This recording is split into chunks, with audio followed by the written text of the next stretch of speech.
अस्सलामु अलैकुम वरहमतुल्लाह। मेरे अजीज़ भाइयों और दोस्तों और बहनों, न्यू जस्सा टीवी के चैनल पर मैं आपको खुश आमदीद कहता हूँ। आज की हदीस मुबारक कुछ इस तरह है। हज़रत अबू मूसा रज़ी अल्लाह ताला अन्हु से रवायत है, इन्होंने कहा, मैं नबी करीम सल्लल्लाहु अलैहि वसल्लम के पास आया जबकि मेरे साथ दो अशअरी और भी थे। एक मेरे दाईं तरफ था और दूसरा मेरे बाईं तरफ, और अल्लाह के रसूल सल्लल्लाहु अलैहि वसल्लम मिसवाक फरमा रहे थे। इन दोनों ने आप सल्लल्लाहु अलैहि वसल्लम से कोई ओहदा मांगा। मैंने कहा, कसम इस ज़ात की जिसने आपको सच्चा नबी बनाकर भेजा है, इन्होंने मुझे अपने दिली इरादे से मतला नहीं किया और ना मुझे अंदाज़ा ही था कि ये कोई ओहदा मांगेंगे।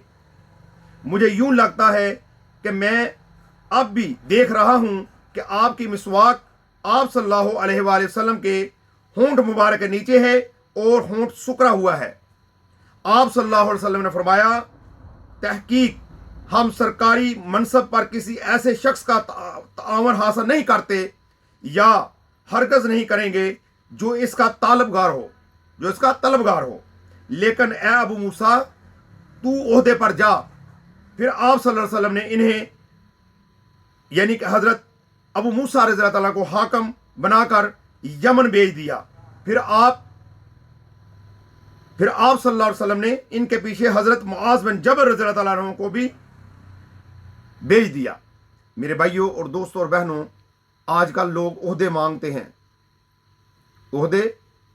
हैं और ओहदों के लिए लड़ते हैं, एक दूसरे को जदोकोब करते हैं, एक दूसरे का कत्ल तक कर देते हैं, एक दूसरे के जान के दर पे हो जाते हैं, ओहदा मांगते हैं। इस्लाम में आप सल्लल्लाहु अलैहि वसल्लम ने यह वाज़ेह तौर पर बता दिया कि जो हमसे सरकारी ओहदा मांगेगा हम उसको ओहदा नहीं देते। लेकिन अब क्या है कि जो ओहदा मांगता है, जो ज़्यादा पैसे खर्चता है, जो पैसे ज़्यादा लगाता है, जो ज़्यादा लोगों को पैसे देता है, वो ओहदा हासिल करता है और ओहदे मांग के लेते हैं। मेरे भाइयों और दोस्तों, उस वक्त तक हम सही मुसलमान नहीं हो सकते जब तक हम अल्लाह के प्यारे हबीब हज़रत मोहम्मद सल्लल्लाहु अलैहि वसल्लम के लाई हुई शरीयत मुताबिक अपनी ज़िंदगी को नहीं डाल लेते। अल्लाह से दुआ है कि अल्लाह ताला हमारे मुल्क में और पूरी दुनिया में इस्लाम का बोलबाला फरमाए और इस्लामी कवानीन के मुताबिक हमें ज़िंदगी गुजारने की तौफीक अता फरमाए। आमीन सुम आमीन। अस्सलामु अलैकुम व रहमतुल्लाह।